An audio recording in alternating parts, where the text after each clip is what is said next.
what they do. But Chuck's been good enough to work with me and help me get the word out about thing, and he's going to be a real asset to us. And I said, while you're on the phone, if you ever want to come and teach, so he's relatively local, 4 hours away, 4.5 hours away, depending on traffic.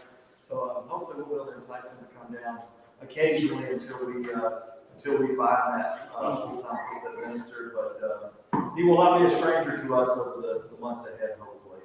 But I'll stop taking up his time. I'm going to reintroduce him at the lesson tonight. But he is here just to help us out. He is not trying out to be position, so don't need to twist his arm or anything like that. But he will help be one of our helpers to help us to try to find the right person for that opening. So Chuck, appreciate you.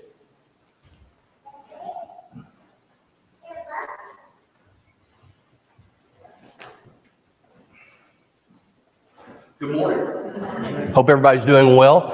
I would like to, I'm certainly thankful for the opportunity to come down. This is one of my favorite places on earth. I love the Georgia coast, and my wife and I have been talking I've been more talking to her about it for years, that when I retire, this is where I want to be. So it was kind of nice to come down. I'm not scouting out potential houses or anything like that, but we did get a chance to go all the way down to St. Simons and work our way back up, and we really enjoy being in this area. And then when John called and said, hey, could you possibly help us? This is what we're trying to do.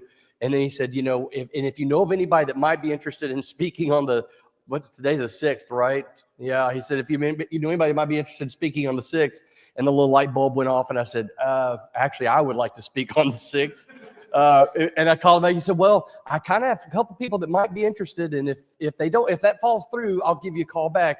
And I'm sitting there going, oh, fall through. And I don't want to wish ill on any of those guys that were coming to preach, but it was like, man, this is going to be great because I love coming down here. So I told him, I said, I'll come down and then I'll give it a little while. And if you need me again, I'll be happy to come down again. And I can get a chance I can get my fill of the Georgia coast and get to meet with you good folks. Very friendly so far. Everybody said hi and welcome, and I appreciate that.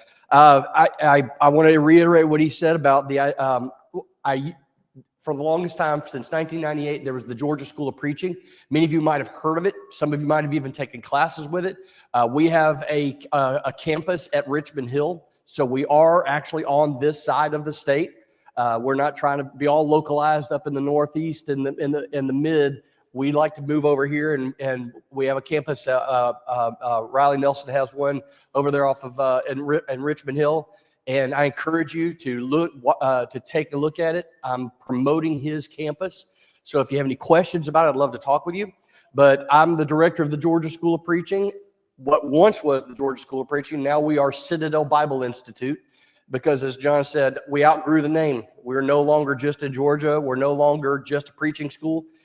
So we have a little bit of everything for everybody. And I want to encourage you, if you have any questions about it, please let me know. And I'm going to be sending some stuff for the congregation here to kind of keep, maybe some posters for the bulletin board, let you know, kind of keep that in front of you. But I would love to talk with you about the school. It is not just for people who want to be preachers anymore. It's a little bit of everything. So I would love to talk with you about the school. So with that in mind, let's go ahead and let's turn to John chapter 2, verses 1 through 11. John 2, 1 through 11. And my title, I don't know if it's in the bulletin, but the title for my lesson is, what would you rather see, or which would you rather see? Which would you rather see? And this past week, I read a question on a church forum, and it was posed to anybody that wanted to weigh in on the subject. And I thought it was a very interesting thing. So of course I weighed in. But the question was this: if you could go back to any point in time during the life of Jesus Christ, which particular point would you want to go back and be, whether an active or a passive observer in what was going on in his life? What point would you want to go back to? And of course, lots of people weighed in. A lot of people said the same thing. It was very particular, very peculiar. And I thought, well, that's an interesting thing. It's not a very big portion of scripture, but that's an interesting point. And I could see where you might want to go back to that. So I like interaction. So, and if nobody wants to say anything, that's fine. I understand. But if anybody does have anything they want to say, Anybody could tell me what point do you think that you would want to go back to and either watch or participate in that particular point of his life? Anybody got any input? Anything you want to do?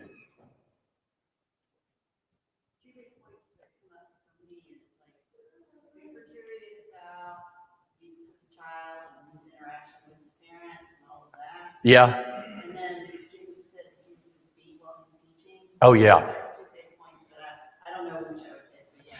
You know, one of those was that I would like to go back and see, you know, it's a long period of time that we don't really read that much about him. We know one thing, he increased in wisdom and stature and favor with God and man.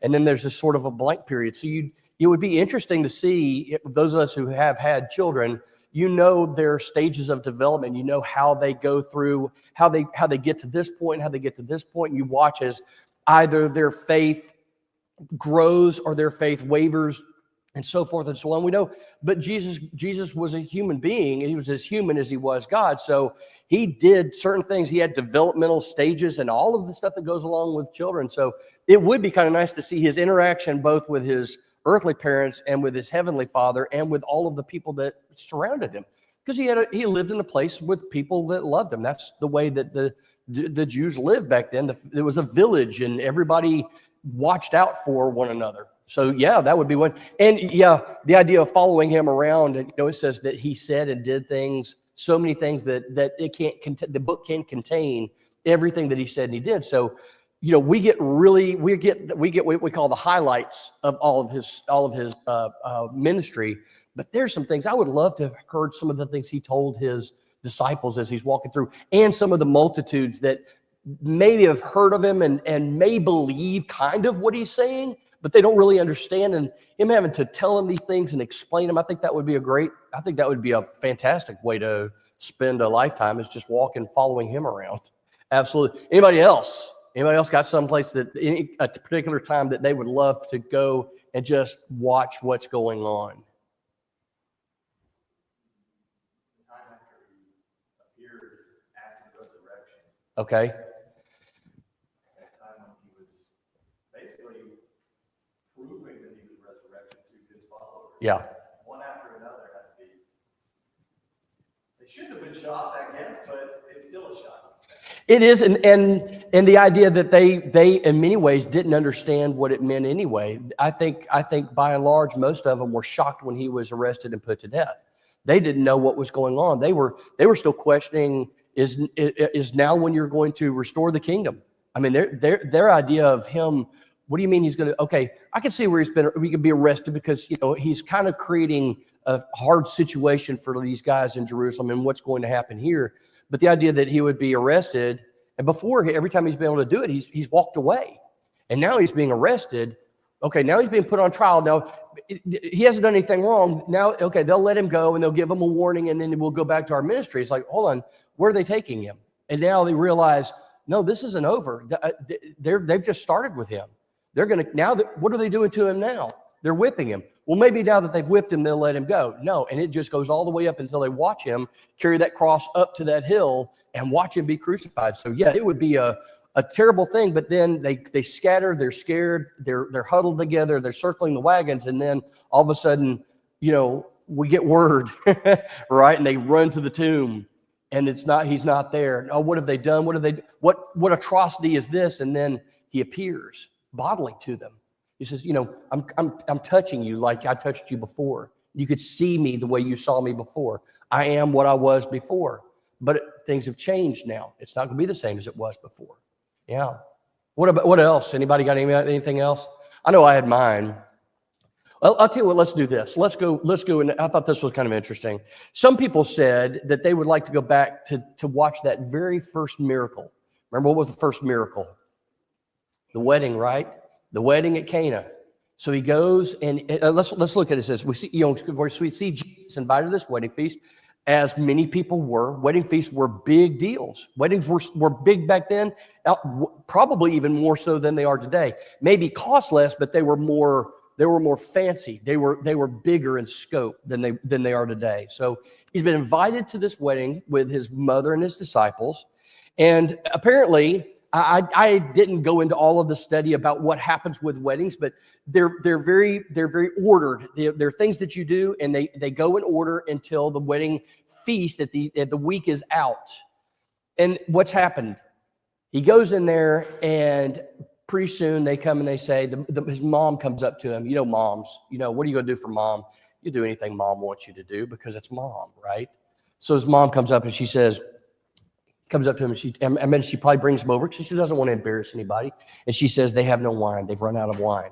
And what does he say? What does Jesus say about this? What is that? Okay, I'm not a caterer. I'm not a vintner. I don't do this. What does this have to do with me? And look what mom says. Mom is if there's not a well, let's help out. She says, it's like she doesn't even say anything to him. She just turns to the other people and say, whatever he tells you to do, do it. She knew that Jesus was going to show respect to her, and he knew that he was going to do what was necessary to keep these people from being embarrassed, and she knew that he could do something about it. And I think that's the important thing. She knew in her heart, she knew that he could do anything. So it's like whatever he tells you to do, no matter what you might think, no matter how strange you may find the instructions, just do what he tells you to do, and everything's going to be okay. Kind of a lesson that we need to learn for ourselves sometimes, because oftentimes we kind of forget that lesson. Just do what he tells you to do, and he's going to make it work out for good. He always will. Always will. Always has, and he always will. So he says, my time has not yet come. She says, do whatever he tells you to do. So what does he do? He tells these servants, they fill up these stone purification pots, and they're around 20 to 30 gallons apiece. So we're not talking about a little jug, a gallon here and there. We're talking about massive water purification stone pots. He says, fill them all. He says, fill them all up. And then after it filled them up, we have no idea this process by which it occurred. But he says, all right, take some out and take it to the master of the feast. So they draw it out, and this master of the feast goes to the host, and he says, why have you kept back the good stuff until last? So another thing we need to realize is whatever Jesus does is going to be far superior to anything that we can do. Everything they had before was, while I'm sure they spent the money, it's a wedding, right? You don't want to embarrass yourself. You don't want to embarrass your children. You don't want to be the guy that everybody talks about and say, oh yeah, he cheaped out on everything. I'm sure they did the very best they possibly could. They says, you gave us all the bad stuff. It was okay. It was all right, but it wasn't the best. Why have you hold the best stuff until last? And it was like this big proclamation. This is fantastic. What a host. What a host. He brings out the good stuff at the very end. Now like this in verse 11, it says, this, the first of his signs, Jesus did at Cana in Galilee. And I like this. It says it manifested his glory. What does manifest mean? What does it mean by manifest? It means that it is what? Become visible, right? It's become apparent. You can lay your eyes on it, and in this case, you could drink it. You could drink the fact that he has the power and the glory to do the things that he's able to do. You're actually able to take part in this. He says, and his disciples believed in him. So it gives us a little bit of an indication about what's going on, right? His disciples, while they're listening to him and he's saying these wonderful things, he's giving them this information that in a way that they've maybe never heard it before. Now they begin to believe in him. Believe in what? That he's different. Not necessarily that he is the Son of God yet, because we don't see where they've proclaimed that, but they believe that he is capable of things that no one in that time frame had ever seen before. Because remember John, people knew John, right? But did John perform miracles? Did he perform signs and wonders? He baptized and he preached, and he was a fiery preacher out in the middle of the wilderness.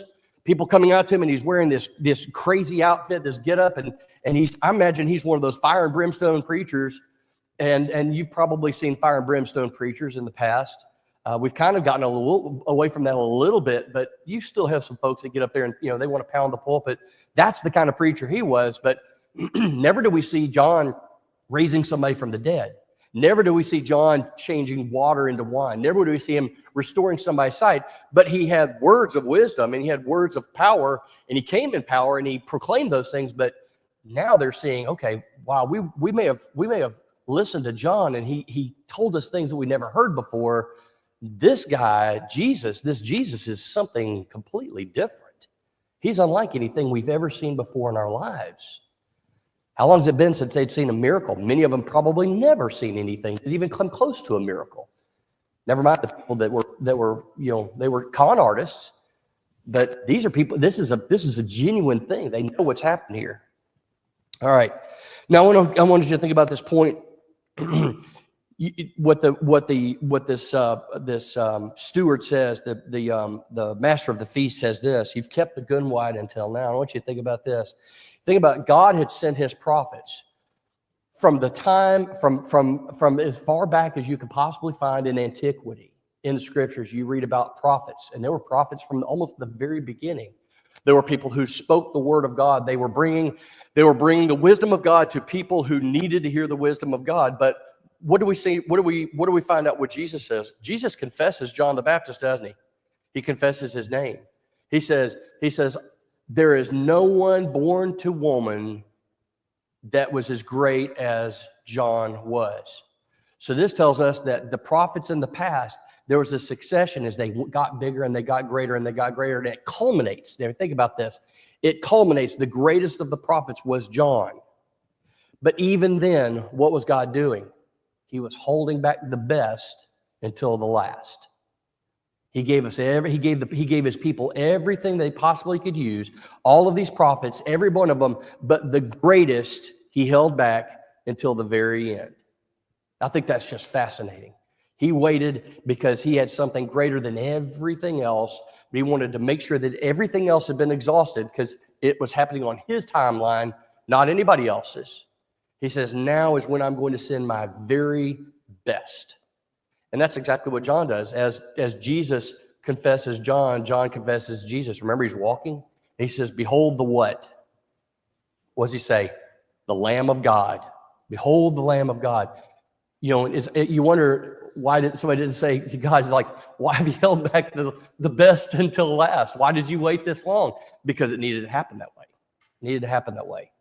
So with that in mind, a couple of other folks said different things, various things. Some of them said they would like to have been, and I don't know how I feel about this. Some of them said they would like to have been present at the arrest and the trial of Jesus. I don't know. I don't know how I would feel about doing that.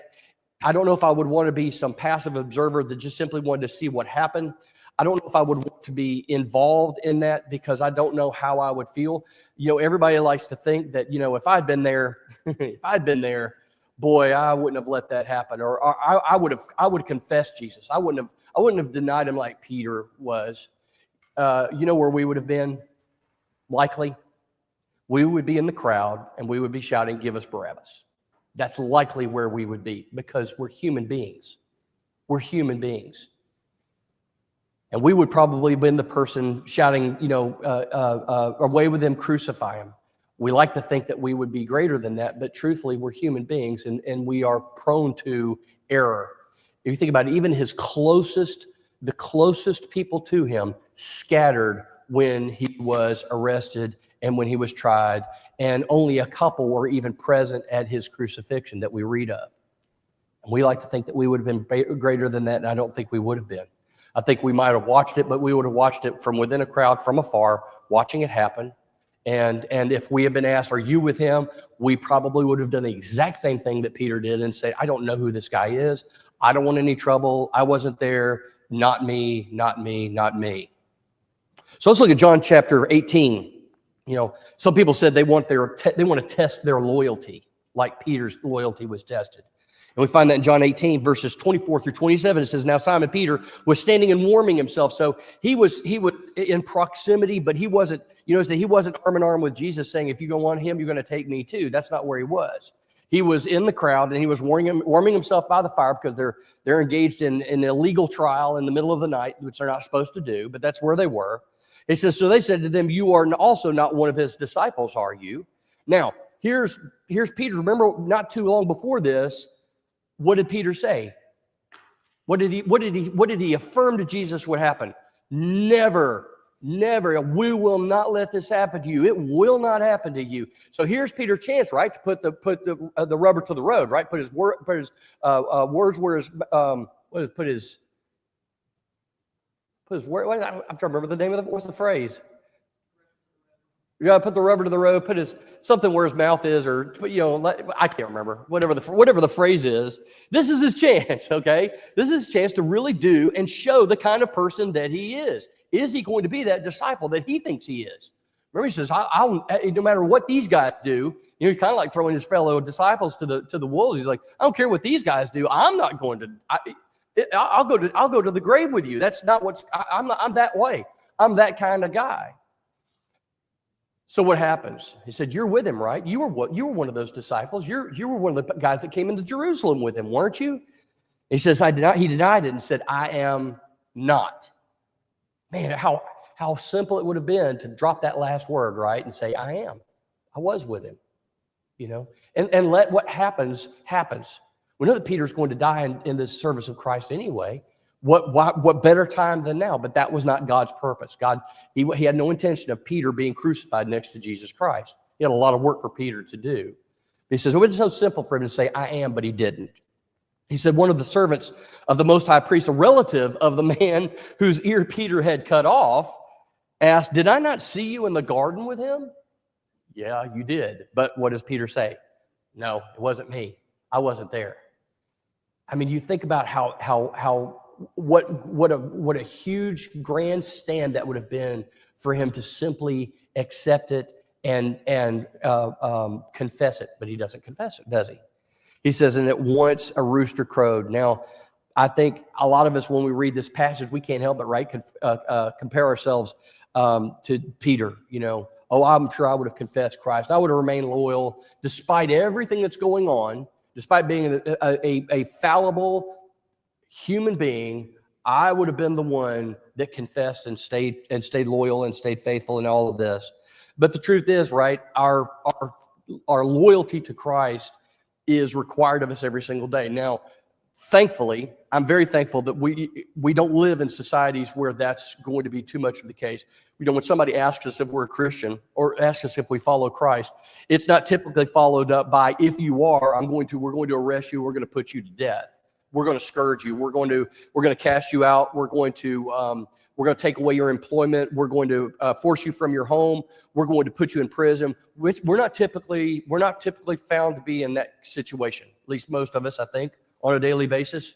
When we go to a Kroger, we go to Publix, we go to a thing, when somebody asks us or somebody strikes up a conversation, we don't have to worry that we might be talking to an enemy of Christianity, an agent of the state that's going to carry us away or car us away in the middle of the night. We don't have to worry about that. However, we are asked, right, to confess Christ virtually every single day, whether it's by the words that come out of our mouth, which certainly should be, yes, I'm a faithful servant of God. I am a Christian. Christ is my Lord. Christ is my Redeemer. I will not deny him and I will not forsake him. Whether it comes out of our mouth in that verbal form, or whether it's by the things that we do, the actions that we engage in. Do we act in a way that proclaims Christ, or do we act in a way that says, I don't know Christ, I never knew him. I have no idea who you're talking about. It's not me. I'm not there. But we all have to answer that, right? Every single day. I can't think of a day that goes by that I don't have to at least actively do the things that I need to do in order to be seen as a disciple of Jesus Christ. Agree? Anybody think they want to add to that? Anybody got an example of that? So I know everybody's got at least one example of having to do that exact thing. So now's your chance to share with the group if you'd like to. Even if nothing else, it makes you look really, really good. So anybody got anything? I don't know if it's exactly an example, but I always think about the fact that we don't get opportunities, at least in this country, we very rarely get true persecution, Right. like what we see in the Bible. Yep. Your life is risk. Yep. You say this, you're going to be locked in jail, and I almost feel like if we had those opportunities, those are almost easier to rise up to. You're like, I get to take my stand. Yeah. Now. Yeah. I get to do this grand proclamation. Yeah. What we have is so much more pernicious because it's just drip, drip, drip, peer pressure. Yeah. Keep your opinions to yourself. Nobody wants to hear about your religion. Nobody wants Yeah. to hear about your morality. Nobody wants to hear your judgment. And we don't knock on each other's doors. We don't know our neighbors. We don't know. And it's almost like, again, 1 degree at a time, we've slowly been shamed to the point where we don't say.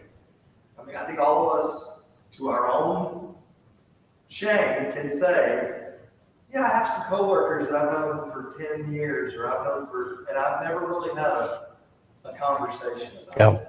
I work in a public school, and I sometimes catch myself going, well, the law says I'm not, I'm in a position of authority, and I should keep my mouth closed about these things. And it's really easy to just silence yourself. Yeah. And yes, we can do things through our examples. We can do things through, I've never heard a curse word out of that man's mouth. I've never heard that man say anything hateful, or he doesn't join in with all the gossip. And there are ways that we can still be positive. But when it comes to being really proactive and really performing that outreach that we're supposed to do through the Great Commission, I think we fail. Yeah, I think oftentimes we do, and I agree. I mean, we are not. I don't know of anybody. Now, you guys have lived in a couple of countries where the active outward evangelism can be met with pretty dire consequences, and that is I have a great deal of admiration for people who, in spite of that, still say, listen, there's some things that I cannot engage in, but there's some things that it does not prevent me from doing some of the things I need to do. I'm mindful of, there's one of my professors at Heritage. He said that they were working with a group in Burma or Myanmar, and they said that there was a congregation there, and it was limping along, but it was slowly growing, but it was a really onerous, difficult work. He said we would leave, and we knew for a fact that when we left, we genuinely said goodbye, because we didn't know if when we went back that congregation would still be there. If the people that were Christians, which we would even be able to find them, would they still be alive? Would they still be walking around? Would they still be free? Or would they be in prison? Would the church still be there? And they would go back every year or two. They would go back, and the people, they would see some people, but then there would be some people that were no longer there. And they would say, well, what happened to brother or sister such and such? And some of them, they said, well, they just couldn't handle the persecution, so they left. That's I'm not excusing it, but I'm saying it's understandable. It's understandable as a human. We don't want that kind of trouble. And then they would go back, and then there would be more people would be gone. They wouldn't be there anymore. They'd say, well, what happened? And they said, well, brother such and such, they arrested him, and now he's in prison. And they said, what were the charges? It was for preaching Jesus Christ. And he said, we had never had that brought home in the way that we did then. He said, and we were never engaged in it. It would always happen after we left. I don't think they really wanted to bother us while the Americans were there who could go back and talk about it. But after we were gone, it was fair game. And they said they would say something. One time they said, we'd like to meet with all the Christians to talk about possible ways that they could work together within the government to maybe enact some change. And then when some people showed up, they arrested them. So it was a sting operation, and they're gone. They said, he said, we don't even know where they're in prison. We can't even go visit them. We have no idea, and the government won't tell us anything. I've never had that ever happen to me. The worst that ever happened is when somebody found out I was a Christian, they cursed me up one side and down the other, and they couldn't really articulate what it was that was so terrible about it, but they just didn't like me because of that. And I hate to say it, but I went home saying, man, this is terrible, Chuck. You've really been dealt a trauma. And I had to think, if that's the worst that happens to me, then that's pretty doggone good. I'm okay. I'll survive that terrible persecution that I just underwent from this one guy that did not like Christians. But that's where we are. So we get this idea here that Peter has denied Christ, and we think we have this hindsight, right? And what we want to do is we want to say, how could you, Peter? How could you have done this thing, this terrible thing? You had every opportunity to be the kind of disciple that you think you are and you fail miserably. And we want to say, oh, why wouldn't it have been us? And if the truth be told, we would be in that crowd and we would be saying the exact same thing. We would be denying it and denying it and denying it. Because look at what the very best friends of Jesus did. No one stuck with him. And only a couple of people actually went on that mount to watch him be crucified, to be with his mom while she watched her son hang on that cross. So, our loyalty is tested every day. And outside of the church, outside of the building, outside of our assembly, right? Our every action is questioned in relation to our Christianity. And when hypocrisy is exposed in those who profess Christ, our belief is called into question, right? Aren't you one of those Christians? Don't you go to church? And the question is our loyalty absolute? Is our loyalty absolute? Or does it waver and does it flag like Peter's? And I think we've made it clear that, as John said, and I like that because I think it is more profound when we realize that even in spite of the fact that we are not physically persecuted in the way that we find, we still fall short. We still see the things that we're supposed to do diminish and diminish and diminish, and that fire is turned down slowly, degree by degree by degree, until on the outside we're here, right? And we worship, and we sit in class, and we make comments in class, and we partake in communion. But then when we get out there, our belief and our fervor is cooled to the point where we're just a lump of coal that has no heat left to it. And that's where and then where are we? Of what use are we to the Lord when we get out of this building, and as soon as we get out, our temperature diminishes to basically room temperature and there's nothing there? Are we of any use to God whatsoever? Or is our use only found in the church building, so to speak? And we have to be very careful about the way that we continue to engage one another, engage the world.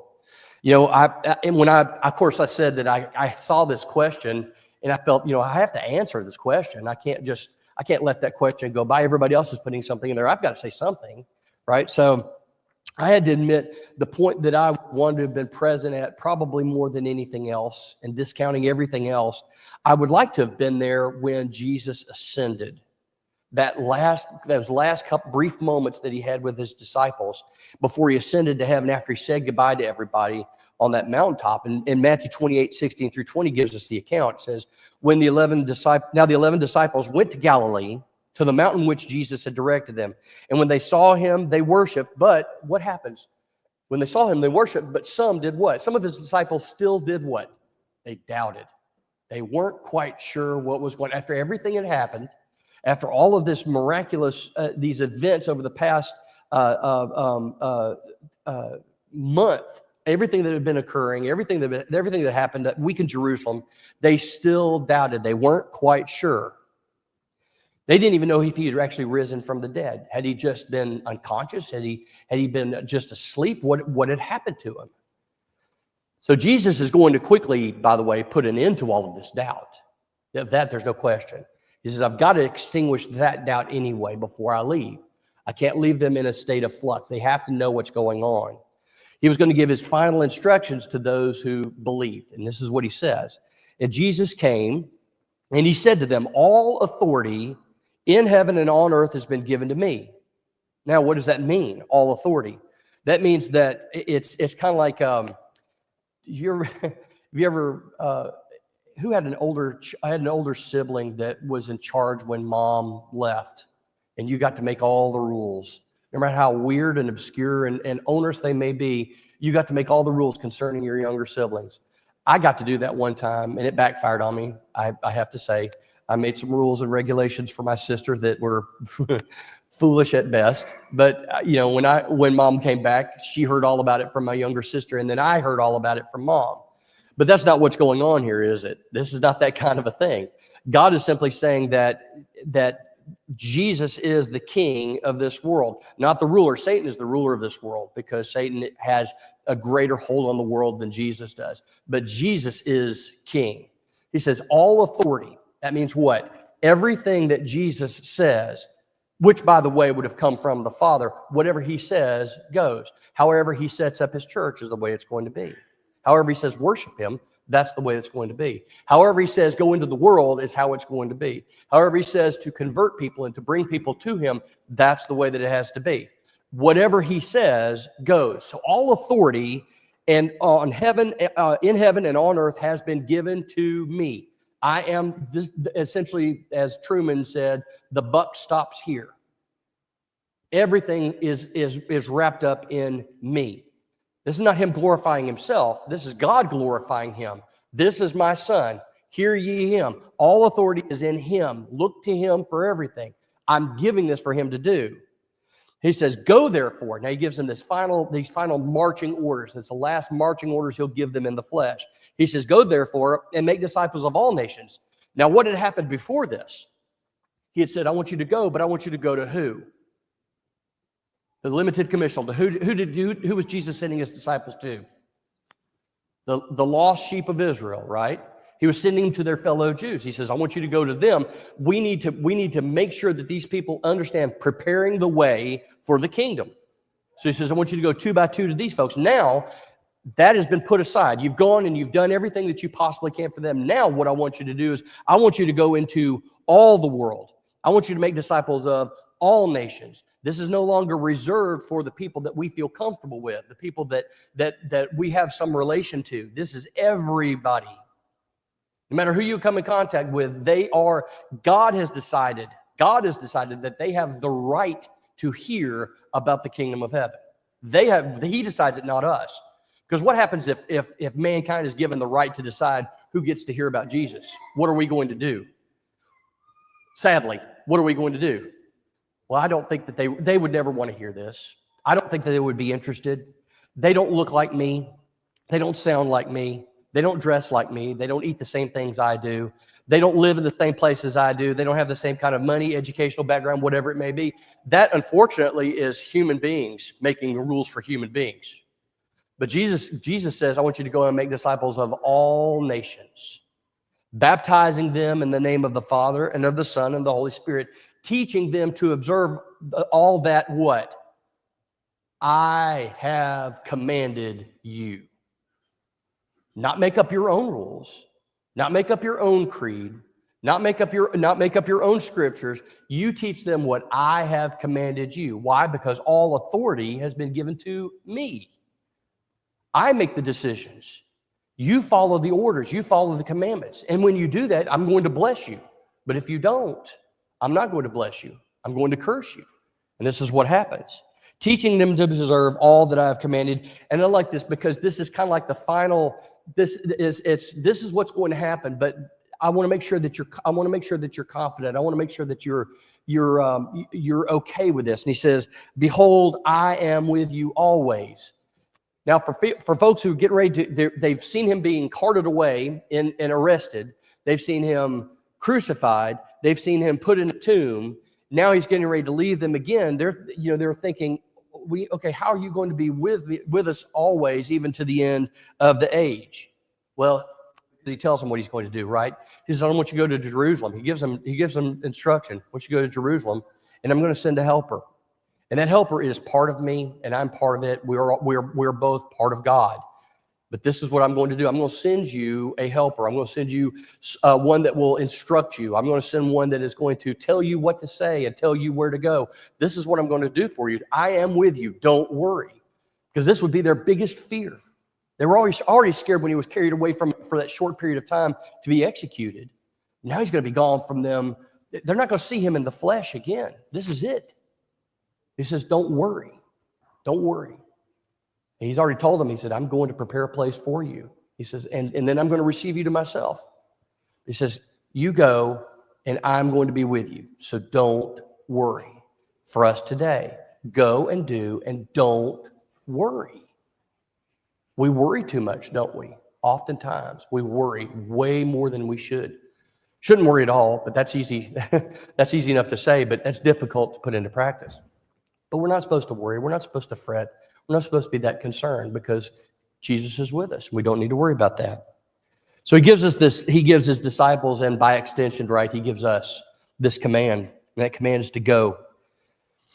When Jesus says go, we're to act as if the command comes from God, because, it actually does. Why would I want anyone else to be present at this point in the earthly life of Jesus Christ? Is because I think it would finally be, in my opinion, it would be like this firm imprinting on our hearts and our minds that God the Father, through Jesus, was completely serious about our evangelization of the world. He's serious about this. It's not a hobby for us. It's our focus. It's our drive to keep ourselves unspotted from the world and to bring others to Him. That's our purpose. Everything else we do is in service of this particular thing. Everything else we do. So to hear Him, to actually hear Him utter these words, that would be what many of His children would need to bring to the realization that the commission is for all and to all, and that's where they are. In the next couple of weeks, the world is going to be celebrating Easter, right? The resurrection of Jesus. And I think what we need to do is to celebrate the ascension of our Lord and Savior and the final earthly words of Him when He tells His disciples. He says, go therefore and make disciples. So I looked at all of these things that these people wanted to, where would I want to be in the life? I think this would be it. It would be a very brief period. It would be a very short period. But I think when you get that that image of Christ, when you see that particular point, I don't think we really need anything more than that. Just that last farewell from Him to His disciples, giving them absolute instructions from this point on, and then to watch Him ascend, knowing where He's going and knowing what He said before. I'm going to prepare a place for you. That's why I'm going where I'm going. And then to watch Him go there, to me, it just would have been, I don't know, the cherry on the sundae, so to speak. Anybody got anything else they want to, any difference that you can think of that might be better? I just know that I probably couldn't stand on that mountaintop and watch Him crucified. I've seen movies where it's happened, and they're hard enough to watch. I can't imagine watching it in real time, in real life. It would just be horrible to watch Him do that. It'd be like watching an innocent child being put to death. That's because that's essentially what it was. He was innocent in all ways. To watch that happen, I just don't think I could do that. Anybody else? We have a few songs in our book that the tone is about the crucifixion, but it's also kind of a joyful song. Mm-hmm. Sometimes it's like, it's kind of weird how we sing that joyfully, but I'm like, but we know the whole story. Right. We know the whole story. So in your mind experiment you're putting forth, we would be unique in the fact that we would be standing there knowing the rest of what the Bible says, and what happens. Those people there that day, they were hopeful, they had faith, some of them were there to revel in His death. Yeah. But the faithful ones there, they were in a very difficult, just sorrowful position. Yeah. But we can't take joy from the crucifixion. It's as bad as it is. I mean, what's the way around it? And for us to say we would have jumped up and tried to put a stop to it. Yeah. That's just what Peter did. Yeah. Peter tried to put a stop to something, and Christ said, no, this has to happen. Yeah. This is my Father's will. That's the difficult thing, is knowing that if it doesn't happen, the world is doomed. I mean, being made there. You hear about all these choices. The train is coming down, it can go down 2 tracks and you can make it change. Who would you save, this person or this person? And you have to make that quick decision. And how many of us, when we see, this is their rabbi, this is their teacher. This is the one that's told them everything that they need to know, and he's given them all this wisdom and everything like this. And what would they do? And I'm thankful in that particular instant that they were as weak as they were. If they had been stronger and tried to make some stop to it, what it would have done, it would have, God's plans will not be thwarted. And one of the ways He did that was He got men who were not quite all there when it happened. They didn't need to be. They needed to be who they were at that particular point in time to allow this to occur. And because it occurred, God's plan was realized. And that's the important thing, is that God's plan is realized. He said, now what happens afterwards? What happens afterwards? Their faith is absolute. Their faith is absolutely 100% assured. That's why they were able to take those marching orders to go into the world and did everything that they were commanded to do without, well, not that we understand. I'm sure that there were some periods of doubt and concern, but they continued on even to the point of dying in the service of Jesus Christ. So it worked out the way it exactly needed to work out. And that's, of course, God's plans in action. That's the way it works. So, all right. Thanks, folks. I think our time is up, and I appreciate your attention. Yeah.